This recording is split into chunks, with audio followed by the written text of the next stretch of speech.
Tesco Bank has confirmed that money was fraudulently withdrawn from its customers' accounts over the weekend. Thousands of customers were reportedly affected, with some having hundreds of pounds stolen from their account. Over the weekend of the 5th and 6th of November 2016, Tesco Bank confirmed that an estimated £2.5 million had been stolen from 9,000 customer accounts in the biggest cyber heist of its kind to affect a UK bank.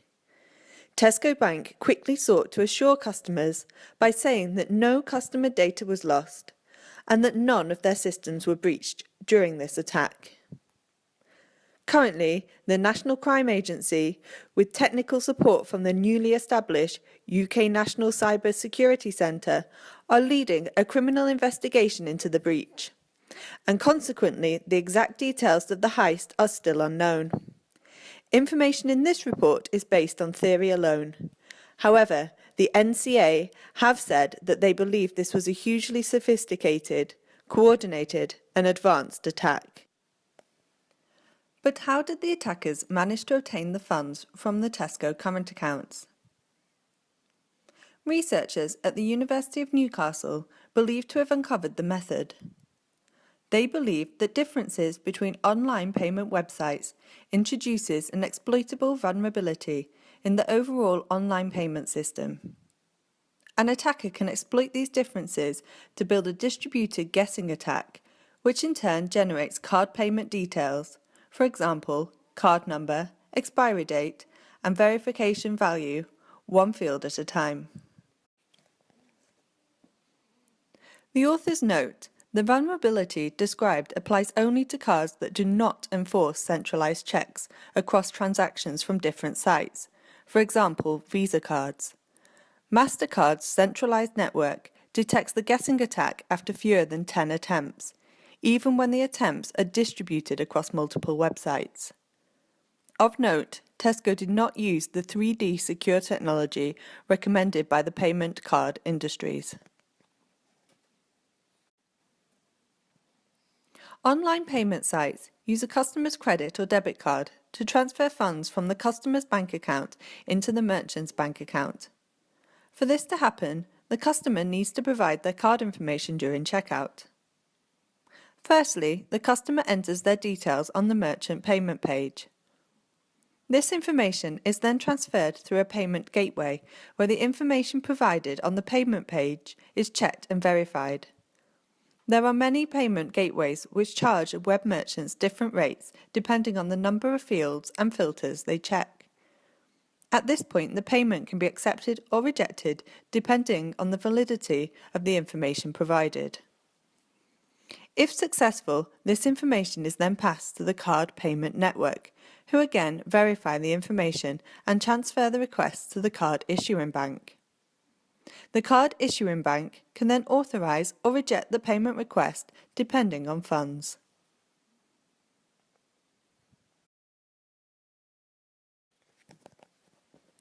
An online payment is a card not present, credit or debit card transaction. This implies that the merchant cannot physically verify that the customer actually has the card. The security is therefore dependent on the customer providing data that only the card owner would know. Card holder name. We can be asked to input the account holder's name as printed on the card. However, research found that no website actually checked that a name entered was correct. The 16-digit card number. This is a unique identifier printed on the front of the card by the issuing bank, referred to as the primary account number, or PAN for short.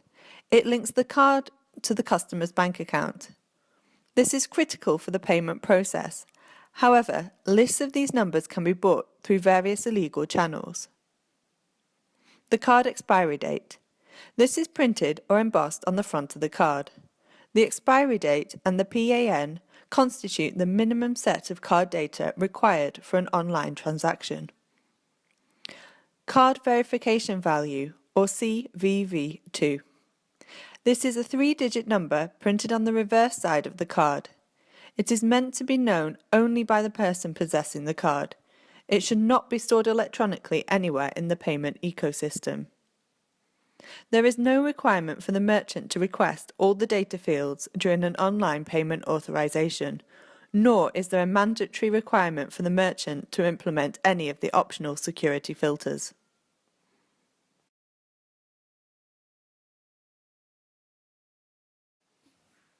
So what is a distributed guessing attack?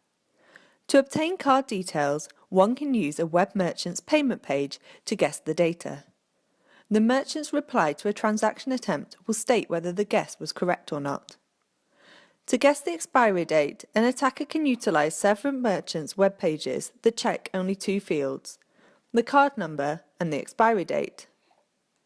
Once the expiry date is known, the attacker can use it along with the card number to guess the CVV2 information. For many purposes, knowing the PAN, expiry date, and CVV2 is sufficient to use a card online. Guessing an expiry date takes at most 60 attempts, as banks typically issue cards that are valid for up to 60 months. Guessing the three-digit CVV2 takes fewer than 1,000 attempts. Hence, the expiry date and CVV2 are guaranteed to be obtained within 1,060 guesses. Once the card data has been obtained, the attacker can use them to purchase goods on a website or open a money transfer account, sending money to an anonymous recipient abroad by using services such as the Western Union. The reason this attack works is due to a number of weaknesses. Each of them is not too severe on its own, but when used together present a serious risk to the global payment system. The first weakness is that in many settings, the current online payment system does not detect multiple invalid payment requests on the same card from different websites. Effectively, this implies that an unlimited number of guesses can be made by distributing the guesses over many websites.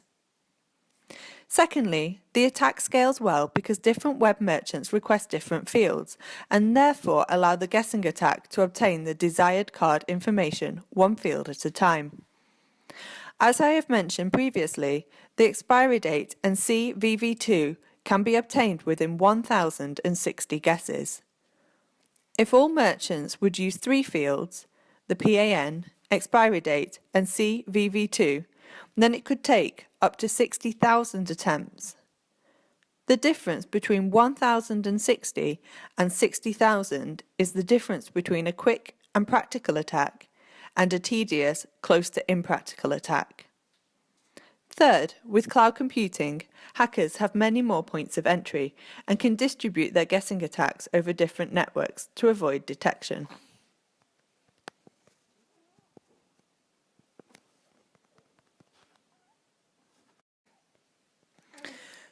To prevent the attack, either standardization or centralization can be pursued.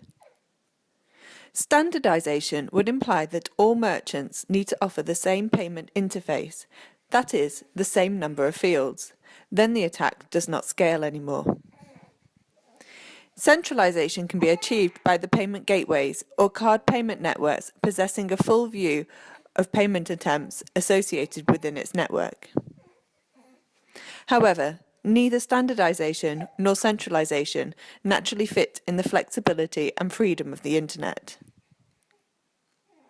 The Newcastle team described this attack as frightfully easy if you have a laptop and internet connection. Actually now, still a lot of those accounts are still being affected. Apparently customers can take cash out, but online banking has been suspended. The real problem though as well has been that it's been impossible actually for a lot of customers to get through to Tesco to really find out what's been happening. And on social media, a lot of people have been venting that it's been impossible really to get hold of anyone. Take Sam Allen, for instance. He said, "This has left me unable to feed my kids in school tomorrow, can't put money on their dinner accounts, can't buy sandwich stuff." And here's what Benny Higgins has had to say. Tesco Banks can confirm that over the weekend, some of its customers' current accounts have been subject to online criminal activity, in some cases resulting in money being withdrawn fraudulently. We apologise for the worry and inconvenience that this has caused for customers and can only stress that we are taking every step to protect our customers' accounts.